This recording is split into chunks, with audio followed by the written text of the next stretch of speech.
Assalamualaikum warahmatullahi wabarakatuh. Di sebuah pulau sunyi, hanya untuk sebuah hobi, antara godaan dan kehormatan, seorang pria tua nyaris tergelincir dalam dosa yang tak pernah ia bayangkan. Rasa yang tumbuh terhadap seseorang yang seharusnya ia jaga, bukan ia dambakan. Tatapan, senyuman, dan kebersamaan yang tampak biasa perlahan berubah menjadi ujian iman paling berat dalam hidupnya. Di ambang kejatuhan, ia harus memilih, memuaskan hasrat sesaat, atau menjaga nama baik orang yang ia cintai. Tapi tidak semua yang tampak tenang itu benar-benar damai. Dan tidak semua yang tak terjadi berarti tak pernah menyakitkan.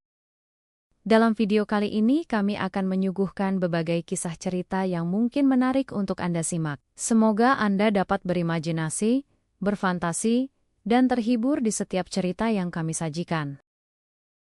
Suara gamelan pengiring prosesi pernikahan itu masih terngiang jelas di telinga Pak Mulyono. Meski pesta telah usai beberapa hari lalu, Rendra, anak keduanya, kini resmi menjadi suami dari seorang perempuan muda nan cantik bernama Anissa. Sebagai seorang ayah, Pak Mulyono merasa lega, beban sebagai orang tua seperti perlahan berguguran dari pundaknya. Namun di balik senyum bahagia yang ia tunjukkan pada para tamu undangan, ada kehampaan yang mengendap dalam sunyi batinnya. Setelah kepergian istri tercinta 5 tahun lalu, ia memang tak pernah benar-benar bisa merasakan kedamaian. Kini rumah besar yang dulu riuh oleh suara keluarga kembali sunyi, menyisakan hanya dirinya, seorang art setia, dan satpam malam yang sesekali mengajaknya bicara. Anak pertamanya, seorang perempuan, telah lama menikah dan menetap di Australia bersama suaminya. Mereka hanya pulang 2 bulan sekali, dan itu pun tidak pernah lama. Sementara Rendra anak bungsu, sekaligus harapan satu-satunya yang masih dekat secara fisik maupun emosional, memutuskan tinggal tak jauh dari rumah sang ayah. Ia beralasan ingin memastikan kondisi Pak Mulyono tetap baik, tidak kekurangan, tidak kesepian. Hal itu tentu membuat Pak Mulyono senang.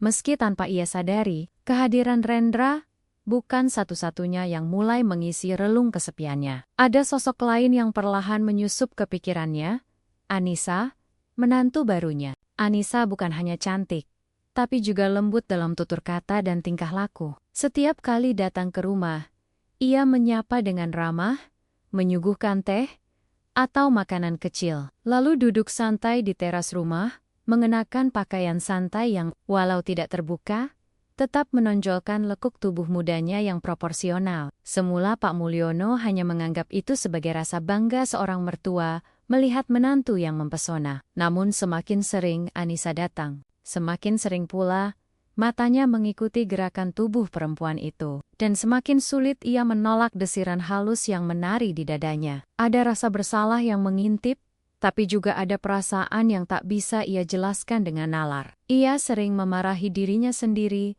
setelah Anissa pulang. Di depan cermin kamar tidurnya, ia memandang wajah tuanya yang mulai keriput dan bertanya, "Apa yang sedang kau pikirkan, Mulyono?" "Itu istri anakmu sendiri." Tapi malam-malam berikutnya justru semakin berat. Bayangan wajah Anissa, senyumnya, cara ia duduk menyilangkan kaki di sofa, cara matanya menatap dengan polos, semuanya seolah membayangi, menari-nari di benaknya, dan meracuni pikiran. Bahkan saat ia membaca koran, sorotan matanya tak fokus. Dan saat memancing di kolam buatan belakang rumah, yang ia bayangkan bukan lagi ikan, melainkan sosok Anissa yang sedang menatapnya dari kejauhan. Untuk mengalihkan pikirannya, Pak Mulyono kembali menekuni hobinya, memancing. Ia memperbesar kolam belakang rumah, menambah beberapa jenis ikan, bahkan membeli kursi lipat dan payung kecil, agar lebih nyaman duduk berjam-jam di bawah sinar matahari.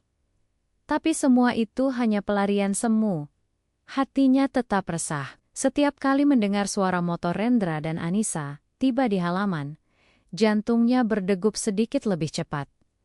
Ia menanti, tapi juga takut. Ia ingin melihat Anissa, tapi juga ingin menghindar. Dan semua itu bercampur dalam satu perasaan yang membuat dirinya merasa semakin tua, semakin rapuh, dan semakin berdosa. Suatu sore, saat duduk termenung di kursi kayu belakang rumah, Pak Mulyono melamun, menatap kolam buatan yang tenang. Bayangan pulau kecil tempat dulu ia sering memancing bersama almarhum istrinya muncul begitu saja. Angin pantai, suara ombak dan aroma asin laut terasa memanggilnya kembali. Dalam hati, ia merasa perlu pergi. Bukan hanya untuk memancing, tetapi untuk menenangkan diri, menjauh dari perasaan-perasaan yang mulai melenceng. Malamnya, ia menghubungi Rendra dan mengutarakan niatnya untuk berlibur ke pulau itu selama beberapa hari. Rendra antusias mendengar rencana itu, tapi karena pekerjaan kantor sedang padat, ia tak bisa ikut. Ketika Anissa mendengar percakapan mereka,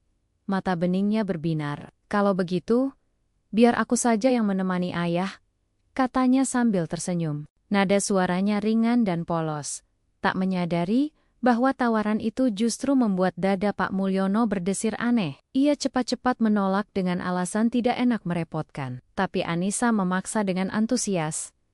"Sekalian aku bisa liburan juga, lagi pula, biar ada yang bantu ayah angkat barang," ucapnya sambil menggoda. Rendra, tanpa curiga sedikit pun, ikut mendukung. "Iya ya, biar Anissa temani. Dia juga butuh refreshing." Dalam hati, Pak Mulyono berteriak menolak. Tapi, lidahnya keluh. Akhirnya ia hanya mengangguk pelan, menyerah pada keadaan. 2 hari kemudian, mereka bertiga, Pak Mulyono, Anissa, dan Art, bernama Mbok Rum, berangkat menuju pelabuhan, lalu menyeberang ke pulau kecil langganan Mulyono. Perjalanan itu terasa janggal baginya. Duduk berdampingan dengan Anissa dalam satu kapal kecil, membuatnya tak bisa lepas dari aroma tubuh menantunya yang wangi dan segar. Di villa sederhana yang mereka sewa, 2 kamar tersedia, 1 untuk Pak Mulyono, 1 lagi untuk Anissa dan Mbok Rum. Villa itu menghadap langsung ke pantai, hanya berjarak beberapa meter dari dermaga kecil tempat Pak Mulyono biasa memancing. Suasana di sana benar-benar tenang. Namun ketenangan itu terasa menipu bagi batin Mulyono. Pagi pertama saat matahari baru naik, Pak Mulyono sudah duduk di dermaga memegang joran. Beberapa menit kemudian, Anissa muncul dari arah villa dengan pakaian renang santai, menutupi tubuhnya dengan kimono tipis, bra dan celana dalam yang tampak begitu jelas. Rambutnya terikat ke atas, memperlihatkan leher jenjangnya yang indah. "Ayah, aku berenang di sana ya," katanya riang sambil menunjuk arah pantai yang tenang. Pak Mulyono hanya mengangguk, tak mampu berkata-kata. Di satu sisi ia bersyukur Anissa tak berenang di dekatnya. Di sisi lain setiap gerakan Anissa, setiap percikan air di sekeliling tubuhnya, seperti godaan visual yang sulit ia abaikan. Joran di tangannya tak lagi berguna. Pandangannya terus terpaku ke arah Anissa, membuat pikirannya melayang jauh. Saat Anissa naik dari air, sinar matahari menyinari kulitnya yang basah. Pak Mulyono buru-buru menunduk, pura-pura memeriksa mata kail. Hatinya berdetak tak karuan. Ia mencoba membaca istighfar dalam hati, memalingkan pandangan. Tapi rasa bersalah mulai mencengkram seperti tali yang menjerat leher. Ketika Anissa duduk di tepi dermaga, hanya beberapa meter darinya, dengan handuk melilit tubuh, Mulyono merasa napasnya berat. "Ini sangat salah. Ini tidak benar," katanya dalam hati. Tapi semakin ia menolak, semakin kuat godaan itu menghantam. Malam pertama di villa, terasa sunyi. Suara ombak yang menyapu pantai seharusnya menenangkan. Tapi bagi Pak Mulyono, justru menjadi latar yang mencekam bagi kegelisahan batinnya. Setelah makan malam sederhana bersama Anissa dan Mbok Rum, mereka duduk sejenak di ruang tengah menonton televisi. Anissa yang tampaknya sudah lelah, masuk kamar lalu keluar kembali dengan daster longgar dan rambut tergerai. Daster itu tipis dan jatuh lemas mengikuti lekuk tubuhnya. Pak Mulyono tercekat saat melihat sosok itu berjalan pelan ke arah sofa dan duduk menyilangkan kaki. Hatinya langsung bergetar. Ia berpura-pura sibuk dengan remote TV. Tapi dari sudut matanya, tubuh Anissa tetap hadir, menyusup dalam bayang pikirannya. Anissa tampak nyaman, bahkan terlalu nyaman. Ia tertawa kecil melihat tayangan komedi di televisi, Sesekali menyandarkan kepala ke sandaran sofa, tanpa sadar menyingkap sedikit bagian pahanya. Pak Mulyono duduk di kursi rotan agak jauh. Namun jarak tak mengurangi kekuatan pesona itu. Ia mulai berkeringat dingin. Pandangannya berusaha tetap lurus. Pikirannya berusaha fokus pada acara TV. Namun dadanya berdegup kencang. Seperti lonceng bahaya yang berdentang tanpa henti. Ia ingin berdiri dan masuk kamar. Tapi tubuhnya terasa berat. Kakinya seperti tertancap di lantai. Dalam dirinya berkecamuk dua suara. Satu menyeretnya ke jurang dosa. Satu lagi memanggilnya kembali ke jalan lurus. Beberapa saat kemudian, tanpa sadar, Anissa tertidur di sofa. Posisi tubuhnya miring. Daster yang dikenakannya tersingkap naik hingga paha. Memperlihatkan bagian dalam tubuh yang seharusnya tak dilihat oleh mata selain suaminya. Pak Mulyono menelan ludah, panik dan bingung. Ia berdiri perlahan, mendekat dengan langkah ragu. Wajah Anissa terlihat begitu damai saat tertidur, membuat perasaan bersalah makin menampar. Tangannya nyaris terulur. Hanya beberapa jengkal dari kulit halus itu. Tapi dalam sekejap, suara batinnya menjerit. Ia mundur cepat. Langkahnya tergesa masuk ke kamar, pintu ditutup keras. Tubuhnya tampak gemetar, jantungnya berdegup kencang, seperti usai berlari jauh. Di dalam kamar Pak Mulyono, terduduk lemas di atas ranjang. Ia hanya menunduk, wajahnya terkubur di kedua telapak tangan. Ya Allah, apa yang hampir aku lakukan? Gumamnya dengan suara nyaris tak terdengar. Ia merasa hina, rendah, dan dipenuhi rasa malu. Dosa itu belum terjadi, tapi bayangannya saja sudah membuat dadanya sesak. Ia pun mengambil tas kecil dan mengeluarkan mushaf kecil Al-Quran yang selalu ia bawa jika bepergian. Dengan tangan gemetar, ia membacanya pelan-pelan. Air mata menetes membasahi pipinya. Malam itu, ia tidak bisa tidur. Dosa yang belum sempat terjadi tetap meninggalkan luka dalam, menyayat harga dirinya sebagai seorang ayah dan manusia.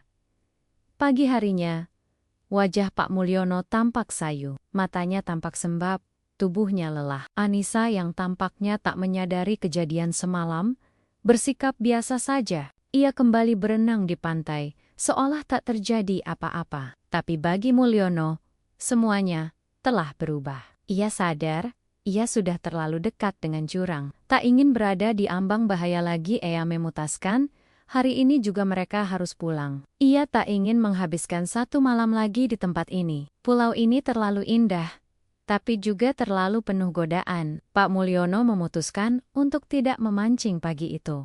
Ia hanya duduk termenung di beranda villa, menatap laut yang birunya kini tak lagi menenangkan. Ada perasaan asing yang menumpuk di dadanya. Bukan lagi sekadar rasa bersalah, melainkan semacam kesadaran tajam bahwa ia tak sekuat yang selama ini ia pikirkan. Saat Anissa mendekat sambil membawa secangkir teh, ia hanya tersenyum kaku. "Kenapa nggak mancing ya?"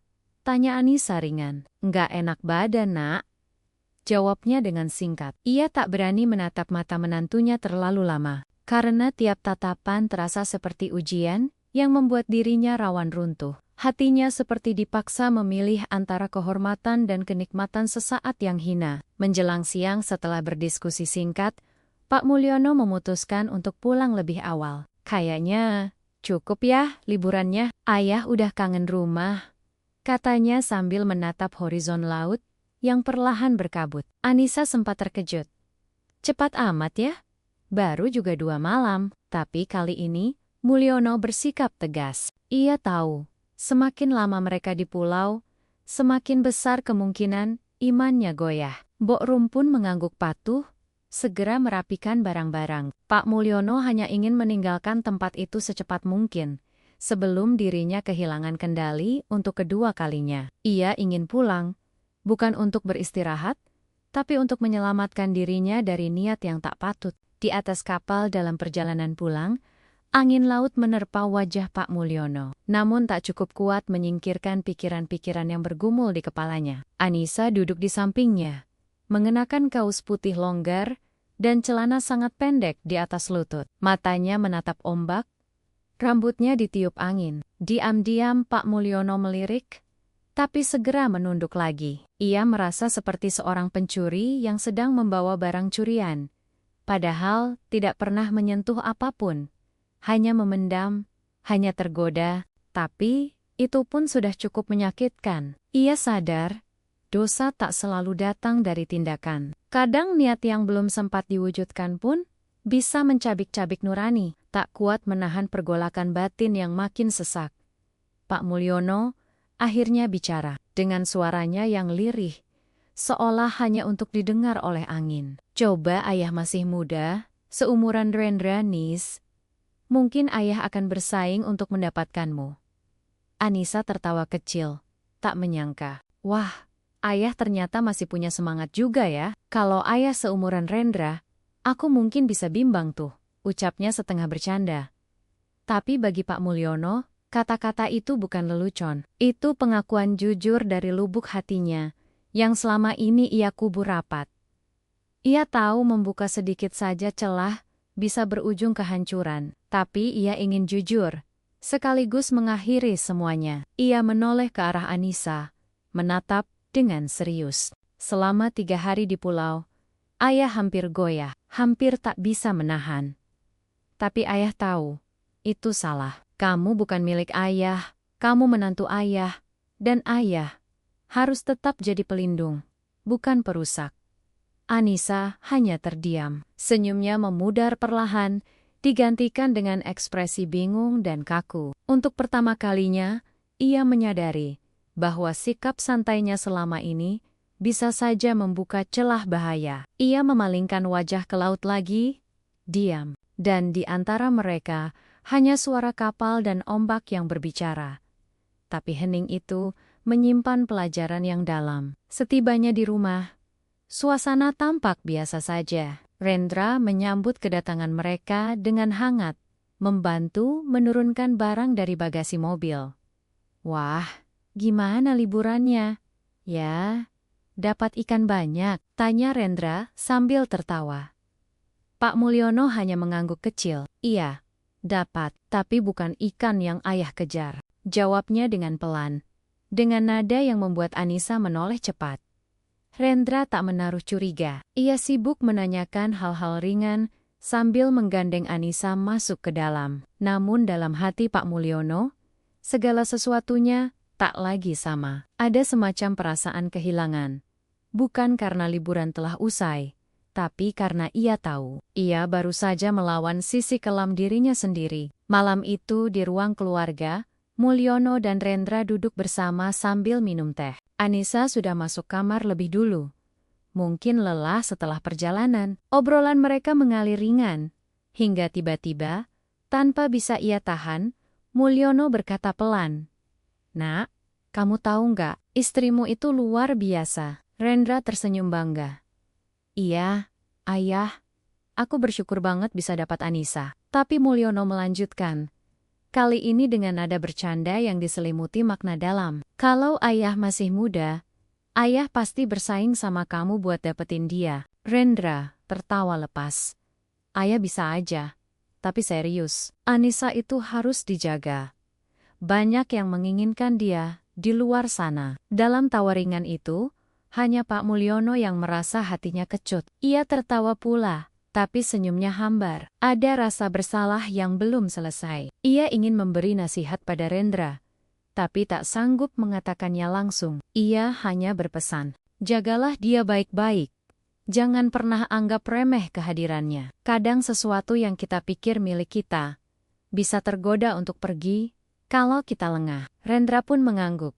Mengira nasihat itu muncul dari pengalaman hidup semata. Ia tak tahu bahwa ayahnya sendiri pernah berdiri di ambang batas, nyaris melangkah ke jurang yang bisa menghancurkan segalanya. Setelah Rendra masuk kamar, Pak Mulyono duduk sendiri di teras belakang. Kolam buatannya tampak tenang, tapi pikirannya tidak. Ia menatap air yang memantulkan cahaya lampu remang-remang. Refleksi dirinya di permukaan air tampak kabur, seperti hati yang belum bersih. Ia membuka dompet kecil yang diselipkan di saku bajunya. Mengambil foto almarhum istrinya. Maafkan aku, Bu. Aku hampir khianati kamu. hampir hancurkan warisan yang kita bangun. Suaranya yang lirih, hampir seperti bisikan angin. Ia tahu, jika malam itu ia tak mundur, hidupnya mungkin tak akan pernah bisa ia pandang lagi dengan rasa bangga. Namun dari semua rasa bersalah yang membebani, ada sedikit rasa lega yang mengintip. Ia tahu, ia telah membuat pilihan yang benar. Meski nyaris jatuh, ia berhasil menarik dirinya sendiri kembali. Itu bukan kemenangan yang layak dirayakan, tapi cukup untuk disyukuri. Di malam itu, di bawah langit yang sunyi, Pak Mulyono memanjatkan doa dengan sungguh-sungguh. Ia tak meminta kekayaan atau umur panjang.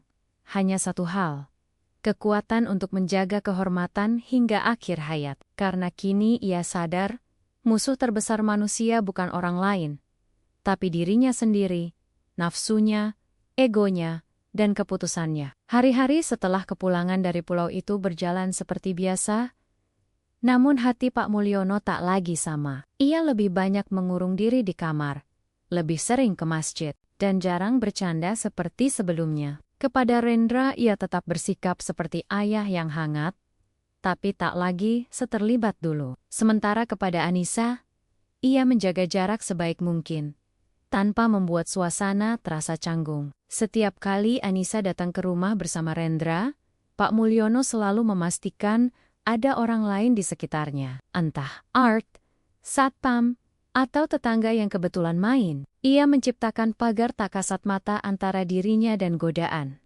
yang pernah hampir menjerumuskannya ke jurang. Anissa pun berubah. Ia tidak lagi terlalu santai dalam berpakaian saat ke rumah mertuanya. Senyum dan sikap manisnya tetap ada, tapi lebih berhati-hati. Tak ada yang pernah mereka bicarakan lagi soal perjalanan ke pulau, seolah semua sudah terkubur bersama pasir pantai yang mereka tinggalkan. Namun dari caranya memandang Pak Mulyono, terlihat bahwa ia mengerti. Mungkin ia juga menyadari bahwa dirinya, meski tanpa niat buruk, telah menjadi pusat badai dalam batin pria paruh baya itu. Ada rasa saling jaga yang lahir, rasa saling mengerti, tanpa perlu banyak kata. Pada suatu sore, saat duduk sendirian di tepi kolam, Pak Mulyono menatap air yang beriak lembut diterpa angin. Ia memejamkan mata, mengingat kembali semua yang telah terjadi, mulai dari godaan yang datang tiba-tiba, keinginan yang mengusik batin, hingga detik-detik kritis saat ia hampir menyentuh batas yang tak seharusnya. Ia bersyukur karena masih diberi akal sehat untuk mundur, karena tidak semua orang cukup kuat untuk melawan dirinya sendiri. Ia tahu bahwa dosa bisa lahir bukan hanya dari perbuatan, tapi juga dari niat, dari pikiran, dan dari sikap yang dibiarkan berkembang liar. Pak Mulyono sadar bahwa hidup bukan hanya tentang apa yang tampak di permukaan. Ia mungkin tampak sebagai ayah yang baik, mertua yang bijak, dan pria tua yang bijaksana. Tapi di balik itu, ada pergulatan, ada perjuangan batin yang berat. Dan mungkin justru itulah hakikat kehidupan. Bertarung dengan diri sendiri, menjaga kehormatan di saat tidak ada yang melihat, dan memilih jalan benar ketika jalan lain tampak lebih menggoda. Ia belajar bahwa menjaga kehormatan bukanlah perkara mudah. Apalagi ketika godaan datang dari arah yang tidak pernah ia bayangkan sebelumnya. Malam itu sebelum tidur, Pak Mulyono menulis satu kalimat di buku hariannya. Sesuatu yang akan ia baca berulang-ulang ketika imannya melemah. Tidak semua godaan harus dilawan dengan kekuatan. Ada yang harus dihindari dengan jarak, dan ada yang harus ditinggalkan demi menjaga nama baik orang yang kita cintai. Dengan tangan bergetar, ia menutup buku itu, memeluknya ke dada, dan menatap langit-langit kamar dengan napas tenang. Ia tahu hari itu, ia tidak menjadi pahlawan, tapi ia juga tidak menjadi pecundang. Ia hanya seorang ayah yang memilih untuk tetap setia pada kehormatan, meski hampir tergoda oleh dosa. Terima kasih telah menyaksikan video ini. Jangan lupa untuk like, komen, dan subscribe. Sampai jumpa di video selanjutnya. Wassalamualaikum warahmatullahi wabarakatuh.